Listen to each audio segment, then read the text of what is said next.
Hey, what's up? I'm Unknown Shadow, this is Albert, that's Colorado. And in today's episode of Seriously, You Did What to the Monkey Now? Shock Absorber Edition. Basically, I did two things. There's a pretty standard complaint, especially for the not-so-petite of the monkey riders, that the stock suspension on the monkey is less than ideal and has a tendency to bottom out. But of course, like everything else, there's just way too many options out there for shocks. And right now I'm focusing on the rear shocks, mostly because that's where most of my weight is. But yeah, so there's too many options out there, and you know, the prices range on those options pretty quick. So with all the number of options out there, I was looking at the Öhlins, of course. I have Öhlins, I have and had Öhlins on a number of other bikes, including on the Scrambler. And I definitely like those shocks, but I was trying to figure out if they would be worth the price on the monkey. A few videos back, when I was complaining yet again about the shocks, somebody had actually commented on the video about a set of shocks. I think they're basically go-kart shocks that they found on Amazon, and they seemed pretty happy about it, so I went in and checked that out. They're RFY Shocks.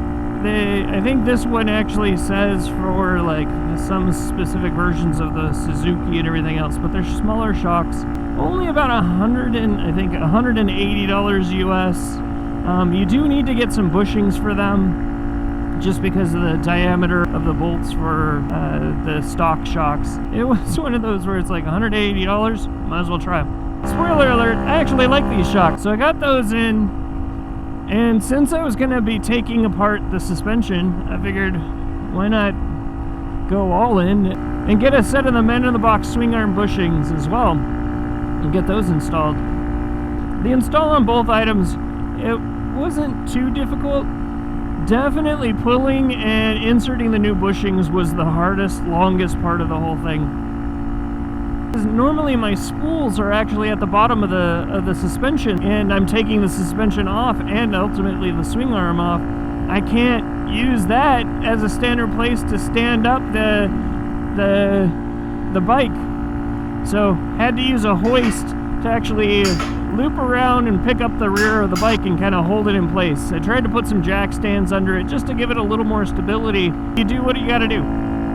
Tearing everything down off the bike, you gotta loosen up some retaining clips, take the foot pegs off, get the rear tire out of there, really getting the stock suspension off, and the swing arm off, not overly difficult. When I did get the MNNTHBX bushings kit, I did opt to also get their install kit as well. And you know, when I was purchasing it, I was like, do I really need that? I'm sure I could find some ways. And after doing the install, I am very happy that I made that choice. Pulling those bushings out was a pain in the ass. One hint though, that they mentioned it in their video, assembly lube on the screw threads help immensely. So highly recommend that. But overall, you know, it's a pretty interesting process. It's basically, you know, allowing the screws and that puller to do most of the work, tightening it up. You have to put it on like a specific way to start with, just to get enough threads on there. While you're pulling the bushing out, you're basically adding washers and trying to lengthen that screw or lengthen where the bolt is on that screw, to let the puller help you pull that stuff out. And then of course the reverse is true when you're putting the bushing in. But yeah, highly recommend assembly lube or some kind of lube on those threads. Just to kind of make everything a little bit easier as you're putting everything in. Once you have all that back on the swing arm, just kind of putting it back on. Really nothing difficult there. I did kind of watch the torques on the different parts just to make sure everything's tightened up correctly, but definitely not difficult. And so this road is actually the road that I had done the testing for the phone mounts. Link up here, you should check it out. And I figured I'd come back over here because it's definitely so little, it's bumpy and it's got potholes and everything. I wanted to test out both the bushings and the new shocks on this. See how the $170 shocks hold up. So far, so good. I mean, it's definitely stiffer than it was. I don't feel like I'm bottoming out. Really, this feels pretty darn good. There's a lot of these little, like, you know, crevices or whatever in the road, and I can barely tell. I can tell it in my arms because I do still have the stock springs in there. So this might have to force that, but I mean, right now,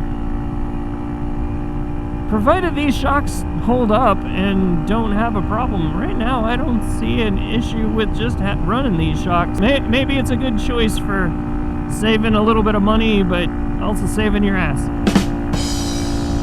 So while I was installing the swing arm, before I put the rear tire on, before I put the rear shocks back on, it did give me a chance to kind of move that swing arm around with the new bushings on there. And you could just feel that how different it was. Basically, so much less resistance, which is pretty crazy. Especially taking a look at the old bushings and kind of what they were doing. So definitely a good choice.